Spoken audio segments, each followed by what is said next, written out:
Hey there. Welcome to Millennium Milestone Presents, a site dedicated to storytelling in books, movies, video games, and other exciting genres where my days of rushing the stage at a concert came to a glorious end.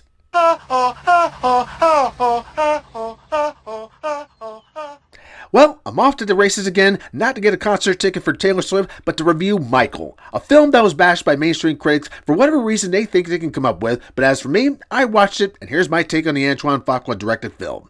Speaking of Antoine Fuqua, I need to acknowledge how little I knew of this man, given that he directed some of the finest films of our time, namely Trading Day with Denzel Washington, who he later teamed up with to give us the Equalizer movies. Not only that, he also did his breakout hit, The Replacement Killers, Tears of the Sun with Bruce Willis, Shooter starring Ryan Phillippe, and King Arthur starring Clive Owens. To say I fell asleep on this one is a bit of an understatement. However, as for his latest project, Michael, well, let's break it down for you. To begin, the challenge of doing a biopic of the greatest pop star that transcends generations is already a tall order in of itself, let alone finding the right actor to portray the king of pop. Luckily, there just happens to be someone who could nail that persona that does exist.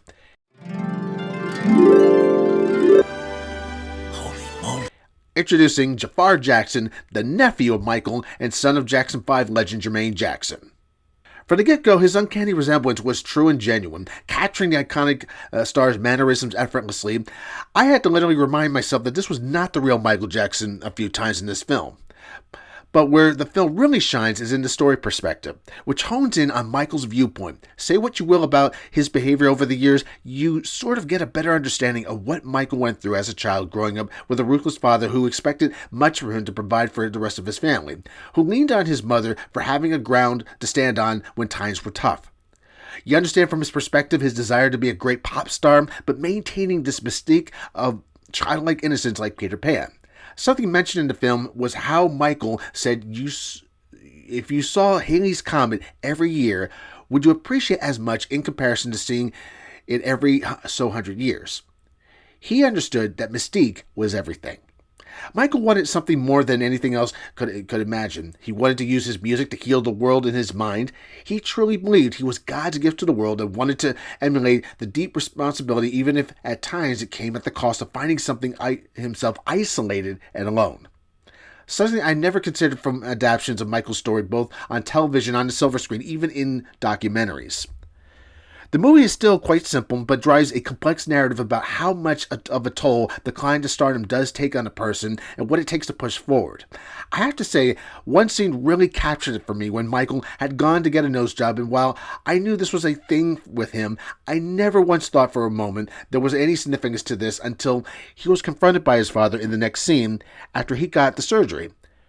Whether it was by design or not, I could not help but think that Michael wanted to distance himself from everything his father stood for, even at his appearance. The scene alone gave me chills. It really gave me at least a better understanding of the man behind the game. This movie came at a perfect time as I had just watched not long ago Project Hail Mary and find myself finding movies that do deserve nothing but praise. Antoine Fuqua really captured the times of each era from 1966 Gray, Indiana to 1978 California to the international stardom of the 1980s where Michael was really transcended as a superstar.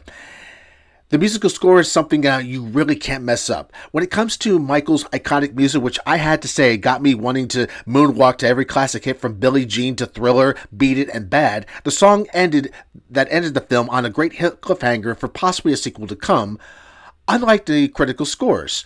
I am in the camp that these critics just don't know what they're talking about or what they're smoking at all. Loser. They seem to be in the camp with the news media outlets that were obsessed with making Michael into a flawed, troubled character rather than simply allowing the director to simply celebrate the legacy for what it is, which I think was long overdue. The sensationalism in the news has tried to drive a wedge between Jackson fans and the pop star, but in the end, it failed. Le who? The her. And failed it did. I took a look at the numbers, and Michael is grossing at about $218 million worldwide. It's likely to make its budget back and has not hit Japan yet, which is slated to arrive later in June, which means there's still room for growth for the revenue to go up even higher. All this proves simply that fans do not care and want to enjoy for this film for what it is. They really care about the man behind the mystique, Michael Jackson himself. If you're in this camp and haven't seen the film yet, then I highly suggest you go see this, because this is really a great film. You're definitely going to have a good time. And while it doesn't get into controversies like the skin entirely, or what later goes on in the 90s and the 2000s, it really just simply captures Michael's perspective of what he believed, what he dreamed, and what he was shooting for from the beginning. And that's something that I honestly think is a great take for this particular part of the film. Well, those are my final thoughts for this film. If you went to see Michael, let me know in the comments what you thought of it. Did it meet your expectations or did it disappoint you? As for me, I'll close things out by simply saying, you best better believe I'll be back.